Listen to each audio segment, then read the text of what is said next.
Well, Happy New Year, everyone. I hope everyone had a Merry Christmas and a very Happy New Year. As tradition has it, I'm out here on a hike on January 1, trying to start the year off in the positive direction, getting a little exercise, being outside, and enjoying nature. So that's my goal for 2024, is to spend even more time outside, even more time concentrating on my health. And so anyway, here we are, 2024, Happy New Year. I thought it also would be a good opportunity to share my thoughts on a new knife that I recently purchased. This is the BPS Bushmate knife. It's designed by DBK. So if you're not familiar with BPS, they're another Ukrainian knife and tool company that has been putting out for the last several years some really nice, affordable, budget bushcraft blades. I've been eyeing the brand for several months now, and from what I've seen and reviews I've read, pretty solid product for the price. So when I saw that DBK, the Dutch bushcraft boys, had designed a BPS knife, I had to snag one. If you're not familiar with DBK, they are a Dutch YouTube channel, Dutch bushcraft knives. Those guys are very entertaining and sometimes a little over the top, but they are very well knowledged in fixed blades, bushcraft blades. All right, so when I first opened the box, at first glance, I was super impressed just by the look of the sheath, and it comes with a ferrocerium rod, and I like the black leather. The stitching looks good. It's pretty thick, but let's go ahead and talk about the elephant in the room. That design's not very good. So as you can see right here, there is a latch. Let's find a better spot. It's a little windy up here. Yeah, so it's awfully windy on top of this hill. So we're gonna find a spot down in the bottom down here. And what an interesting barn, dilapidated barn. I thought it'd make a really cool place to shoot a video, but as you can see, it's a little breezy up here and the camera keeps tipping over. So check back with me in a second and we'll get down here in this bottom and block some wind. Okay, we found a spot down here where the wind is not funneling through, so we should be good to go. All right, to continue on with the sheath and the con about it, with it not having good retention, is, this little pin right here and strap. I think what I may do is just come in a little farther, if you can see there, and puncture another hole, and it should tighten it up a little bit. So if I'm pulling this way, it's a little less easy to fall out, So anyway, let's move on from the sheath. I do like the dangler. For guys who like to practice bushcraft and camping, the dangler is ideal in that sense. So let's take a look at the knife itself. So here we go. So this is the BPS Bushmate knife designed by DBK. What we have here is just some short specs first. So we have a 4-inch blade here, a full tang knife with walnut scales, brass rivets there. The steel is 1066 carbon steel, and I did have to do a little research on this steel too. I don't own a knife with 1066 carbon steel. So what I did find out with regards to 1066 carbon steel is that it's a pretty hard steel for a carbon knife. Still easy to sharpen, but has great edge retention. And so, if you get this thing good and sharp before you go out in the field, then you're probably going to be good for a while, depending on what type of task you're doing. Now, one other thing that I have to point out when I got the knife is that it was super dull, probably the dullest knife that I've gotten from a factory. So with all that said, let's test it out on some options that we have out here. I'm gonna find some wood, see how it carves and stuff like that, so stick around. Okay, the first test we're going to do out here today is a little batoning. Got some pretty soft tulip poplar right here. I've been burning this stuff off and on in the fire pits and stuff. So anyway, let's check it out.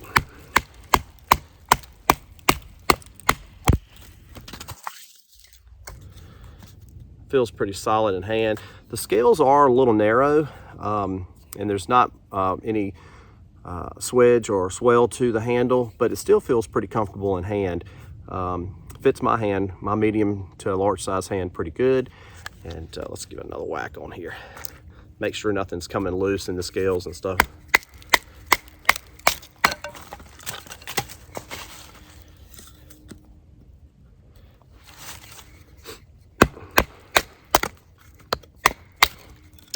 Yeah, seems to be doing pretty good. Now, like I said, that's not a hard piece of wood. It's not twisty and knotty and stuff like that. So kind of sliced through there pretty good. So for batoning, I give it a thumbs up. Okay, let's see what she's got with regards to making feather sticks.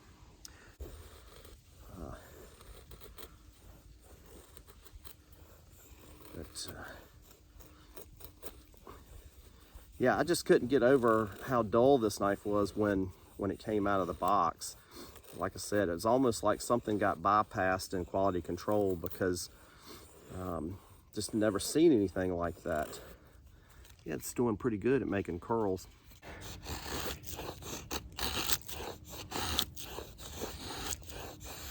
So yeah, so far so good. The knife is performing like you would want a bushcraft knife to perform. So let's do a few other tasks. Let's make some notches. And I forgot to mention that this blade does have a 90-degree spine. Obviously, coming with a ferro rod like that, it's going to have one. It feels really sharp, obviously. Yeah, and so we will definitely test that out as well. Okay, let's see how how this little knife does here when we carving some notches and what have you. I have played around with this knife some, a little bit, testing it out around the house some, and I'm getting sort of mixed feelings about it.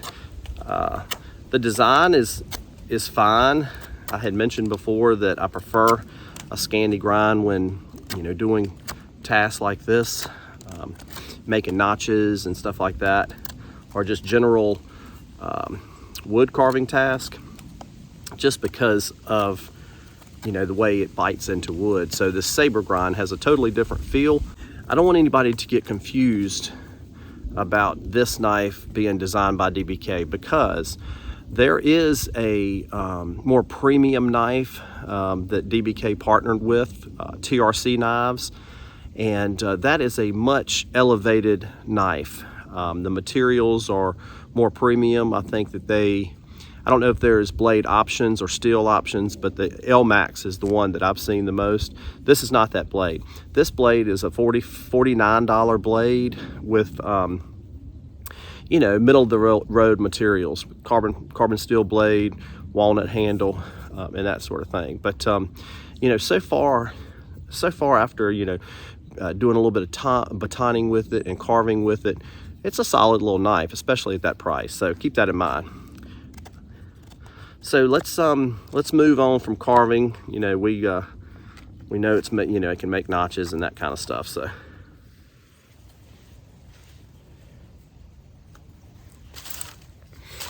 all right, let's see how this 90-degree spine does on getting us a little bit of fat wood shaved off.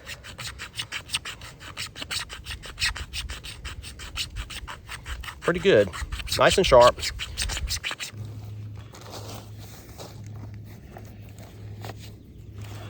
All right, pretty nice little ferrocerium rod there. So let's see how this thing does with throwing sparks. Let's get some of that coating off of there first.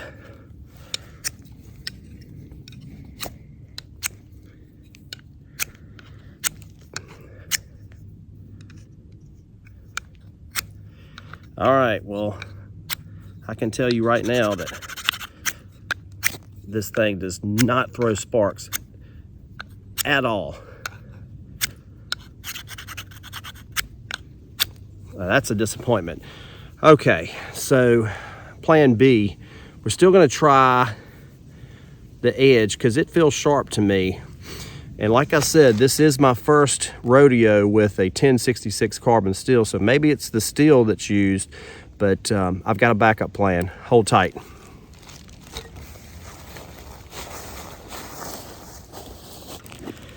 Backup plan is old trusty Ferro rod here. Now, this one I've had for a year, so if it don't light off of this one, then it's that carbon steel that's not conducive to throwing sparks. Because like I said, it has an edge. So let's try this. Guys, nothing. Nothing. Wow. It's just no bueno, man. So let's just take this and see what happens. Yeah. Okay. All right, so that's a little disappointing there. Okay, my friends. So we've done a few tests on this knife right here, and I definitely have mixed feelings about it at this point. I am very disappointed in the spine. You can't see it in this picture, but just those few strikes on the ferro rod that came with the knife, I just couldn't get hardly any sparks out of it. Now, for somebody that really enjoys throwing sparks with their knife, not so sure I could recommend this for that. Some of those other tasks like batoning and shaving feather sticks and stuff like that, sure, it's a pretty solid little knife. You know, the fit, like I mentioned, feels pretty good. The size is good. I like a 4-inch bushcraft blade. It's eye-pleasing if that's something that, you know, you enjoy.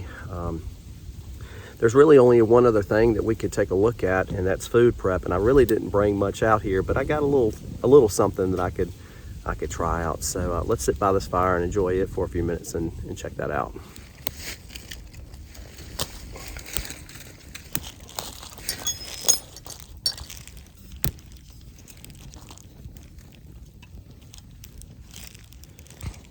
Okay, guys, like I said, do a little food prep here, and a couple things. I didn't really bring much to prep, so to speak, and I didn't bring a cutting board, but I think we'll be able to get the idea. I'm going to try not to cut into my Reflectix mat. I mean, it's a sharp knife, so I mean, it's going to be fine, and the saber grind is going to be a little bit better for food prep than you know, that Scandi grind, but like I said, without puncturing a hole in my knee pad or whatever, it's fine. Got a little bar out here, I'll cut that up. You know, it's gonna be fine. But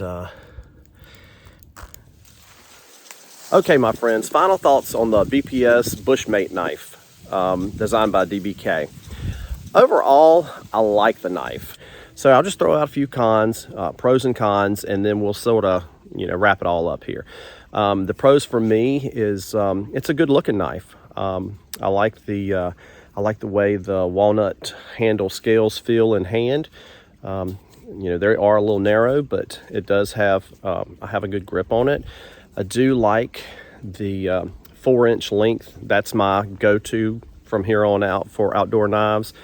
And the saber grind is a nice overall rounded grind for outdoor use, even though I do prefer the Scandi grind. Now, relative to the Garberg, the more Garberg, obviously it's a little less expensive, more expensive than some of the other Moras that I use. But as far as, just wanted to give you a little look as far as length, so it's a little bit smaller knife. As far as cons with this knife, you know, I'm gonna have to do a little bit more digging on 1066 carbon. I don't know if it was, you know, the new ferro rod and there's still just a a good amount of coating on it, but I could not, it would not throw sparks like I'm used to, like with a Mora or a Tops knife like that, you know, that's 1095. So that was a little disappointing. Another con is, and like I said, you know, everything's relative to price, but there are these grind marks on the top of the spine right here at the handle.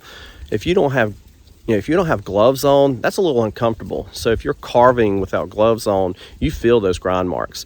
So yeah, it's a little bit of a con right there. The biggest con though, aside from not throwing sparks, is this sheath. And what's so disappointing is the dangler's great. The leather, the stitching is fine. But that retention, I just can't get over that retention. So I'm actually surprised they would let one go like that. I mean, this is fastened, so I didn't pull that out, you know, with this open. This is fastened. So, you know, the likeliness of losing the knife just because of the retention is probably, you know, pretty small, but it has to be pointed out. Hopefully they'll go back to the drawing board before they release, you know, their next batch of knives or whatever, and they'll sort of tighten that up a little bit. Like I said, I'm going to do a little bit of, you know, I'm not I haven't done any leather work in my life, so but I am going to try and tighten this up a little bit here. But overall, I feel like it's a pretty solid knife. So I hope everyone has a happy and prosperous 2024, and I'll see you in the next one. Peace.